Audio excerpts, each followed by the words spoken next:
Hello friends, welcome back to our YouTube channel. ഇന്ന് നമ്മൾ ചെയ്യാൻ പോകുന്നത് അരി കൊണ്ടുണ്ടാക്കുന്ന ഒരു പായസമാണ്. അതിനായിട്ട് നമുക്ക് ആവശ്യമുള്ള അരി എടുക്കാം. അതിലേക്ക് നമുക്ക് വെള്ളം ഒഴിച്ചു കൊടുക്കാം. അതിന് ആ ഒരു അരിക്ക് ആവശ്യത്തിനനുസരിച്ച് വെള്ളം.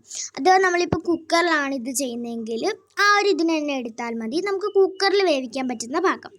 അങ്ങനെ നമ്മൾ ഉരുളിക്കാകുമ്പോൾ നമുക്കത് മനസ്സിലാവില്ലേ അത് വെന്തോ ഇല്ലയോ എന്നൊക്കെ. അതിനി നല്ലോണം വെട്ടി ഇങ്ങനെ തിളച്ച് വരുമ്പം ഇതിങ്ങനെ പതുക്കെ ഇങ്ങനെ വറ്റാൻ തുടങ്ങും. വറ്റി വരുമ്പം ഇതിന് നല്ല പുകയൊക്കെ വരണം കേട്ടോ. എന്നാലേ ഈ ഒരു നമുക്കത് ചോറാന്ന് ഉറപ്പിക്കാം. നല്ല ചോറ് പരുവത്തിൽ ഇത് വരണം. ഇതാണ് നമ്മുടെ ഇത് അന്നങ്ങനെ വന്നാലേ ഇത് കറക്റ്റായിട്ട് നമുക്ക് കിട്ടുള്ളൂ.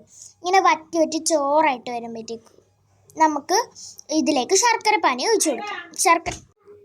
ശർക്കരപ്പാനി നമുക്ക് ഇല്ലെങ്കിൽ പഞ്ചസാര ഇട്ടാലും മതി, പക്ഷെ ശർക്കരപ്പാനിയാണ് ഏറ്റവും ബെസ്റ്റ്. ഇതിലേക്ക് നല്ല രീതിയിൽ ശർക്കരപ്പാനി ഇട്ട് അത് നല്ല രീതിയിൽ നമ്മുടെ ഈ ചോറിലേക്ക് അബ്സോർബ് ആകണം.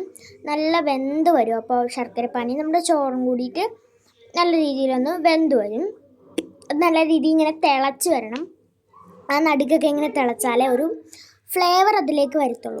അത് കാരണം നല്ലോണം ഇങ്ങനെ വെട്ടി തിളക്കണ വരെ നിൽക്കുക. അതിനുശേഷം അതിലേക്ക് നമുക്ക് ഒന്നാം പാല് ഇട്ട് കൊടുക്കാം. ഒന്നാം പാലൊന്ന് ഒഴിച്ചു കൊടുത്തതിന് ശേഷം നല്ലോണം ഒന്ന് മിക്സ് ചെയ്യുക കേട്ടോ. നല്ലോണം മിക്സ് ചെയ്തതിന് ശേഷം നമുക്ക് നമ്മുടെ കയ്യിലിരിക്കുന്ന അണ്ടിപ്പരിപ്പ്, മുന്തിരി, ആ ഒരു സാധനങ്ങളൊക്കെ കാച്ചി ഇതിലേക്ക് ഇട്ട് കൊടുക്കാം. ഇത് കഴിഞ്ഞാൽ നമ്മുടെ പായസം ഇവിടെ റെഡി ആയിട്ടുണ്ട്. വീണ്ടും ഇങ്ങനത്തെ റെസിപ്പി ആയിട്ട് നമ്മുടെ ഷെഫ് ഹംദാൻ വീണ്ടും വരും. അടുത്ത വീഡിയോയിൽ കാണാം. ഇനിയും ഇങ്ങനത്തെ വീഡിയോസ് വേണമെങ്കിൽ നിങ്ങളൊന്ന് കമൻറ്റ് ചെയ്യണം കേട്ടോ. അപ്പം ടാറ്റാ.